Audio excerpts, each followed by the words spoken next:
I've talked a lot with job seekers, with candidates, how to write a resume, how to apply for a job, a cover letter, certain things that you have to be aware of. Something that I've noticed more recently are these scam postings. I see them popping up more and more and more, even in my own LinkedIn feed. Even if I'm not saying I'm interested in these jobs, I still get emails about these things. And there's a lot more scam jobs out there than I think were there 3-4 years ago when I was looking for a job. Make sure that you're being smart in your job search, just like you should be smart when you're browsing the internet or opening an email.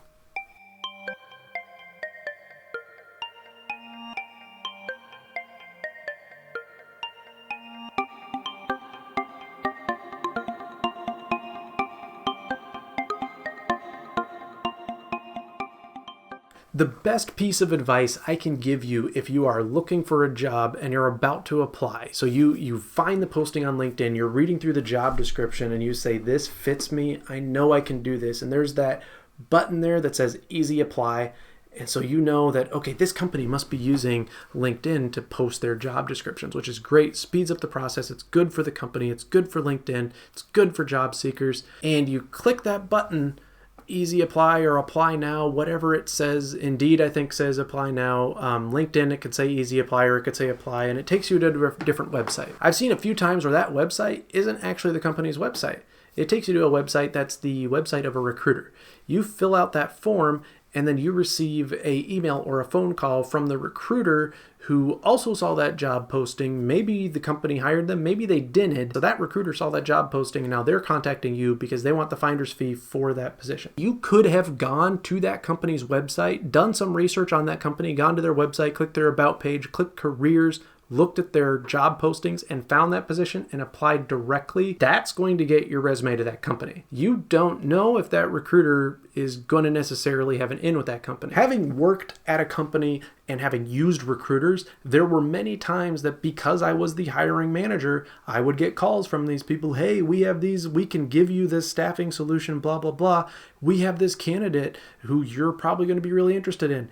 And they would hand me someone, like a resume of someone. No, I don't work with you. I've never worked with your company. I've never worked with your recruiting team. Recruiters are salesmen, so they're reaching out to me. They want to get these people in there. I understand that. But my company was not at a position where we were going to go through a recruiter who we didn't have a relationship with. So unfortunately, that candidate ended up not getting an interview or not getting selected because I don't necessarily want to go around that recruiter to that candidate. If that candidate is working with that recruiter, that's not necessarily a very ethical perspective either. So we have these candidates who unfortunately just clicked the wrong link and they saw the job description, but they went through the wrong path and now they're not getting an interview because they didn't apply. Ideally, navigate to the company's page. That should be something that's ingrained within you. This ensures that you are now looking at the company that you're applying for. Before you apply to a company, look at how that company presents themselves. The job posting is a marketing document that's designed to attract talent. Their website is a marketing document, is a marketing page that is designed to attract customers.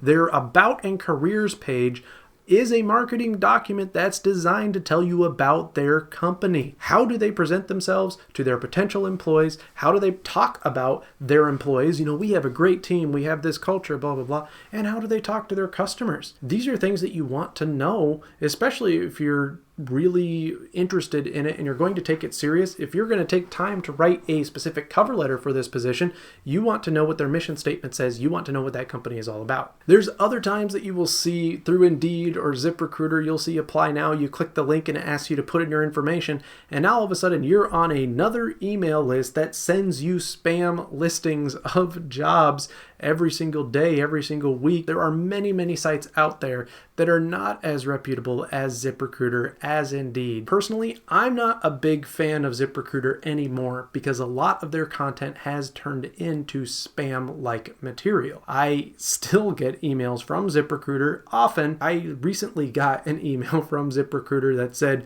we think you're great for this job. You have some meeting qualifications, minimum wage at I think a restaurant. I don't know why ZipRecruiter would think that based on my qualifications and my work history, that would be a job I would be interested in. A, I can't work those shifts. B, I've never worked in a restaurant.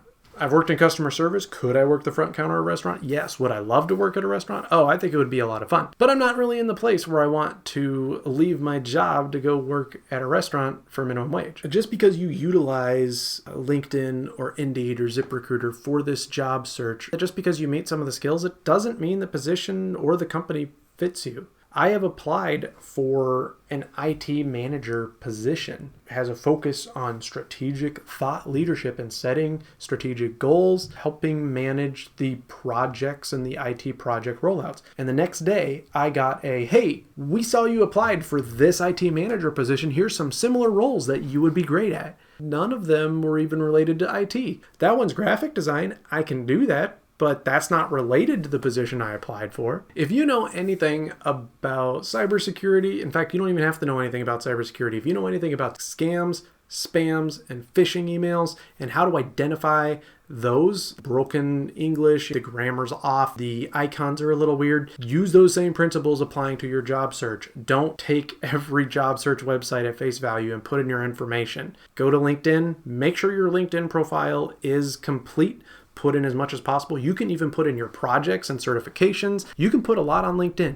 Beef up your LinkedIn profile. Add a picture. Don't use a selfie cell phone picture if you can. Try to set up a picture and do a good image. I do my own pictures because I've worked in photography. I know how to do graphic design. I've done that. So I do my own headshots, but I've also done headshots for other people, specifically for LinkedIn. If you have someone who can take your picture, even if it is just on your iPhone, just on your smartphone, then you can make a pretty good profile picture for LinkedIn. Having a picture is much better than having no picture at all. Get a picture on LinkedIn. Beef up your LinkedIn profile. Add your resume. You can attach your resume to your LinkedIn profile.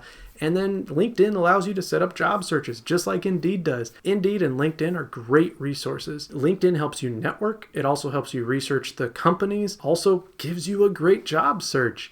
Indeed is an awesome job search. Those two websites are probably going to be the most helpful to you. You can reach out to reputable recruiters. I have had great experiences with some recruiters, and some of them I've known for years because they reached out to me when I was working at a college and I had students who were graduating. They would reach out to me because they're like, hey, do you have anyone graduating who's going to be looking for a job? We have these positions. At least in the technical industry, recruiters are very helpful. There's a lot of people who are looking for HR generalists and they go through recruiters, or people who are looking, especially certain times of the year, for accountants or people with accounting experiences. You should and can reach out to a recruiter, and you can reach out to multiple recruiters. You don't have to use just one, but I have talked with many recruiters on both sides, on the looking side and on the trying to find. There are some recruiters who they will work with their candidates. They will talk to you. They will even try to help you write a resume. When they would send me a candidate, I knew that they understood enough about the position that we had that I knew they had already vetted that person. I have seen recruiters who have come to me and say, hey, I got this person who's a great candidate, lines up exactly with what your company does, and bring them in for an interview, and that person has no idea what we do, no idea about the company. Versus this other company who would sit down and tell the person what we did, what the position kind of is, and we would meet with that recruiter and they would get updated information about the position of what our company was doing. Those are good recruiters. You will figure it out pretty quickly, even as a job seeker, which recruiters are the reputable ones and which ones aren't. So I hope you found this video helpful. Make sure that you are being as smart in your job search and you're clicking and what information you submit where as you would be on any other website. It's just as simple as that. And don't feel like just because you're getting all these emails that you have to reply. Go to the company's website. Maybe they do use Indeed or LinkedIn for their applications, and that's okay. But go to the company's website and check it out first before you click that apply button. That will ensure that you at least are getting a little more knowledge on the company before you even hit that apply link. It's especially important that you go back and you do that again if you were to get scheduled for an interview. Obviously, you want to know more about the company, but make sure that you're at least doing some due diligence before you submit that application. Hope this was helpful. If you did find it helpful, please like, subscribe, comment. Let me know some of the things you've run into. I know there's probably plenty of terrible experiences out there, But what are your good experiences? I know many people who have had awesome experiences with recruiters. Feel free to shout them out down below. I would love that. Also, connect with me on LinkedIn. Appreciate the likes, the follows, and I would love to continue the conversation. Thank you for tuning in. I hope you found this helpful.